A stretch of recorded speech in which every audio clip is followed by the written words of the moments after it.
Many of you are familiar with the organization In Defense of Christians, headquartered in Washington, D.C. IDC, as it's called, has already done incredible work for the Christian community, making incredible strides in unifying the Eastern Christian community, advocating for the rights of Christians all over the Middle East. Tonight we have representing the organization Executive Director Ms. Kirsten Evans and Director of Communications and Media Ms. Ninar K. Please join me in welcoming Ms. K. to the stage.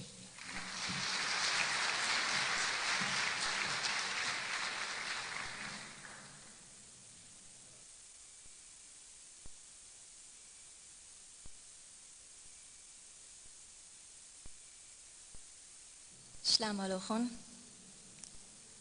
My name is Ninar K. and I'm with In Defense of Christians. But before presenting IDC, I'm also Lebanese and Assyrian. Both my ancestors have suffered from the atrocities of the Turks. Today is the centennial for the Armenian and Greek genocide, but today is the ongoing Assyrian genocide. And it's not enough to remember, it's not enough not to forget. We should do something about it. And this is why IDC exists. IDC is a non-profit organization whose mission is to raise awareness for Christians in the Middle East and preserve their rights in their homelands. To reach our objectives, we're working on 3 fronts: advocacy, awareness, and humanitarian aid. IDC is the first creating a unified grassroots organization that makes Christians of the Middle East a foreign policy to the United States. IDC's advocacy arm lobbies to the leading policymakers in Congress, State Department, and the White House to implement the right policies that preserve and protect all the Christian ancient minorities in the Middle East. Last summit, we organized a 40-minute meeting with President Obama for the Patriarchs and with the National Security Advisor, Susan Rice. During this meeting, President Obama reinforced the United States commitment to fight ISIS and all other terrorist groups that are threatening the Middle East and all the Christian minorities there, as well as the American personnel and the American interests in the region. For that reason, we're very disappointed that President Obama has not recognized the genocide this year. We also organized a day of action last February, calling all of our supporters in the country to pray, act, and give this Lent in solidarity to the Christians of the Middle East. We hosted a bipartisan, members-only breakfast in honor of the religious minorities of the Middle East Caucus, co-chaired by Congresswoman Anna Issue and Congressman Jeff Fortenberry, and with the help of our supporters calling all their members, we were able to double the members of the caucus to include representatives from Illinois, such as Jan Tchaikovsky.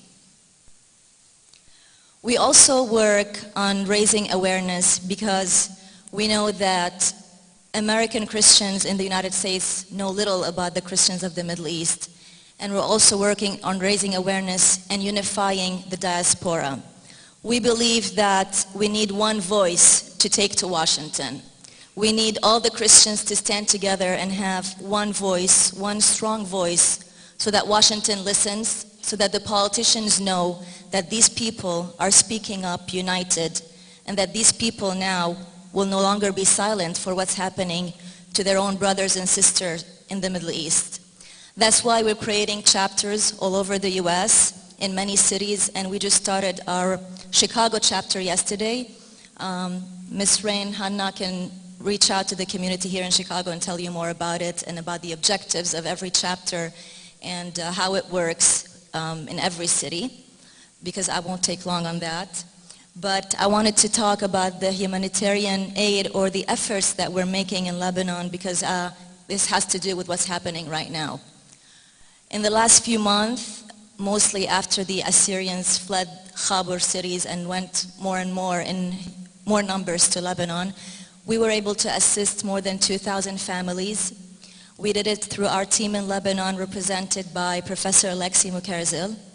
who is working closely with the Assyrian, Chaldean, and Syriac churches, meeting with these families and assisting them in every way possible. As I recently joined IDC, I gave him a call and I wanted to know how we were really helping my people. He did not know I was Assyrian, and when I said, very robotically, as a media person who got used to reading online, Assyrian refugees, Assyrian refugees, Assyrian refugees. So I asked him, Professor Alexei, so what have we done specifically to the Assyrian refugees? He said, stop.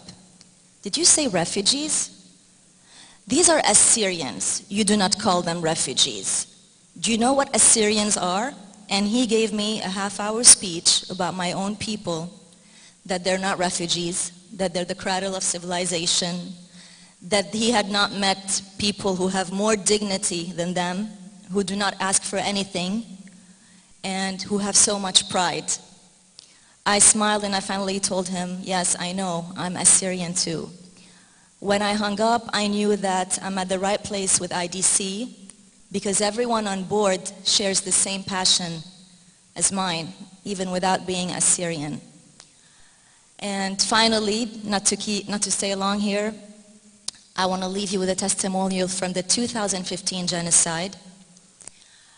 That same week, I spoke to 2 Assyrian refugees from Khabur who were in Lebanon, who crawled about 500 meters to get to a village, then took a bus to Hasake, then from there to Lebanon. And that phone call shook me all day long. They were sad, they were hurt, they were tired, you could feel that. But also, and what shook me is that I never felt in my life someone with such faith, peace, and gratitude to God. Every half a minute they were saying, thank God, we're fine. And finally, when I asked one of them, what do you have to say to the international Christian community? He said, tell them to pity us. We've had enough. We're tired. We've been persecuted for hundreds of years. And tell them that our blood is on their hands. Thank you.